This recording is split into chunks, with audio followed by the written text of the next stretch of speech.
শাহবাগে 2 ঘন্টা, কোনো এক শনিবার প্রেস ক্লাবের সামনে 1 ঘন্টা, এইভাবে বিচ্ছিন্ন আন্দোলন করছি। এদের আন্দোলনটা আমরা গ্রাহ্য করবো না। এটা যদি ভেবে থাকেন তাহলে ভুল, আপনাদের ভাবনা ভুল। আমরা হিন্দুরা আমাদের দাবির জন্য আমাদের মা বোনরা দুর্গা কালী রূপ নিতে পারি। আমাদের যে ভাইয়েরা এবং বোনেরা রয়েছে তারা চাইলে রুদ্র রূপ ধারণ করতে পারে। সেইভাবে আপনারা যে পর্যন্ত আমাদের দাবি না মানতেছেন এবং মিথ্যে আশ্বাস দিয়ে ঘুরিয়ে যাবেন, সেই পর্যন্ত আমরা আমাদের এক বিচ্ছিন্ন আন্দোলনকে একত্রিত করে একটা সময় এরকম দেখবেন আমি মৃত্যু স্বীকার করে দেবো, তারপরে রাজপথ ছাড়বো না।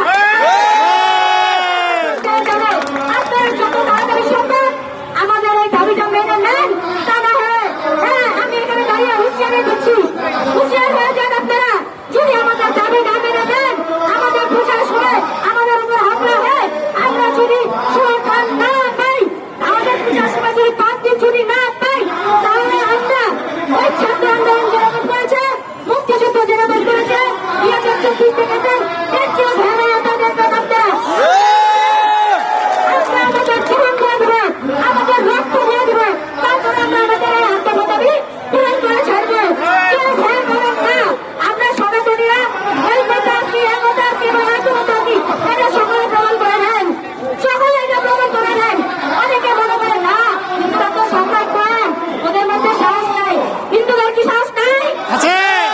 সাহস নাই? কি করতে ভয় পায়? সনাতনীরা যদি মরতে ভয় পাইত তাহলে আমাদের দেশে সূর্যশাল হতো না, ইতিহাসটা শেষ হতো না।